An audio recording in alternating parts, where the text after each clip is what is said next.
Hey guys, welcome back to the channel, Warpaint Off-Road, and it is day 2 of us working on this TJ. We're gonna get that rear axle slid underneath. I'm gonna talk to you guys about how I square it up and make sure it's where it needs to go. And then I'm gonna start pulling the front axle, which is a little bit more complicated because of the steering.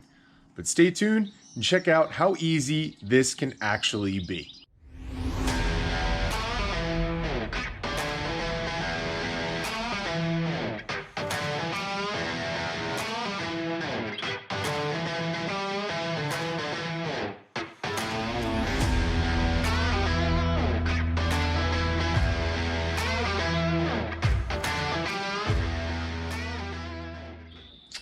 Well, as you guys can see, that 14 bolt is already under this rig. This is a very simple process. It's a bunch of steps, so be quick with the pause button. Because I'm going to race through it super quickly because no one needs to see me pull out a tape measure or push an axle across a floor on casters. The axle is already under the rig, it's perfectly centered, and I'm gonna tell you exactly how to do it in a few real quick steps. Find the center point of your axle. I go from brake rotor to brake rotor, cut that number in half, and mark it with a Sharpie. And number 2, we're using the exact same suspension that was already in this rig, and it worked really well on that old axle. Well, now that we have the center point on our 14 bolt, we need to find the distance between the lower control arm mounting brackets off of the old axle that we removed. Maybe make it a little bit wider because it is a wider axle, and on a triangulated 4-link, the wider you spread those links and the more triangulation you have, the better. So I added on an inch, found that center point, measured over, and welded it in. Step 3, we have to center the axle under the rig. I measure from a body mount up here where I have the exact same body mount on the other side of the rig, and I go straight back to the axle. Once I have the same measurement on both sides, I know that the axle is centered and it won't look like the Jeep is crab walking down the street. But we also need to make sure that it's centered from side to side. So what I then do is go from like the body of the rig or something that is exactly the same on both sides. I hang a plumb bob and I make sure it contacts the axle at the exact same spot. At that point, we know that it's centered front to back on both sides as well as from left to right. And step 4. Step 4 is pretty simple, okay? So we're actually gonna combine step 4 and 5 here. You're basically just, after having the axle centered, gonna reinstall these links. Now, I loosen my jam nuts so I can make adjustments. I put the bolt through and just snug the nut on the other side, but nothing tight because I'm gonna have to take them apart to do a final paint. But once these links are in, you can adjust your pinion angle. But be warned guys, pinion angle is just gonna be a rough estimate at this point because the Jeep is still on jack stands, not at ride height. You don't have springs in it, and the axle is only close, hopefully, to what it's gonna be at when it's sitting on tires. So you wanna kind of adjust it a little bit. So hopefully it's close, but that's also why you leave all this stuff loose to make fine-tuning adjustments once it's all back together. Step 6, we gotta locate our spring perches.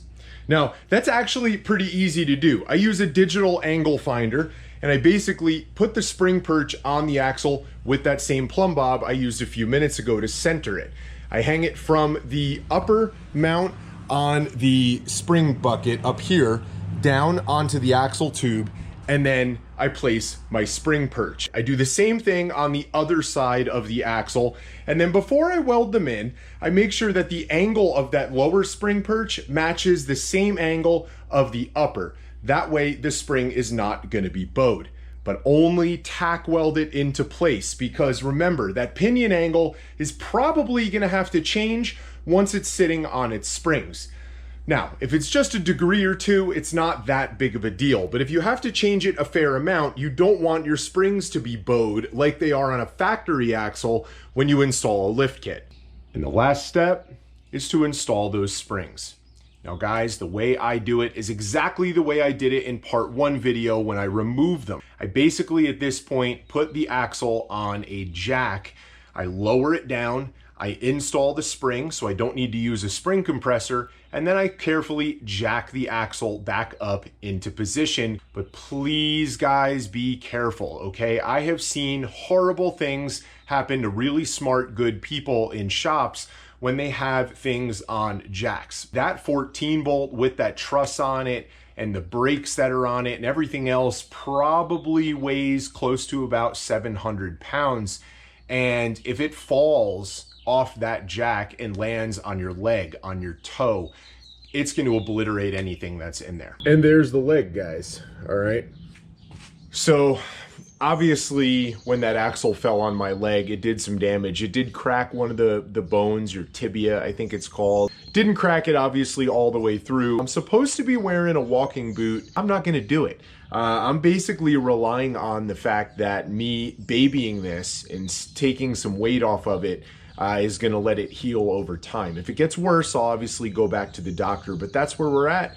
And that's why you're not going to see me wearing a cast or a boot in this video. Today, we're going to pull out the rest of this TJ's front axle.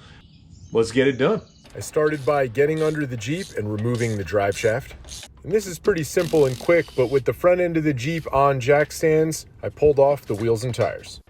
Unbolt the drag link from the pitman arm. Disconnect the locker and your diff vent tube.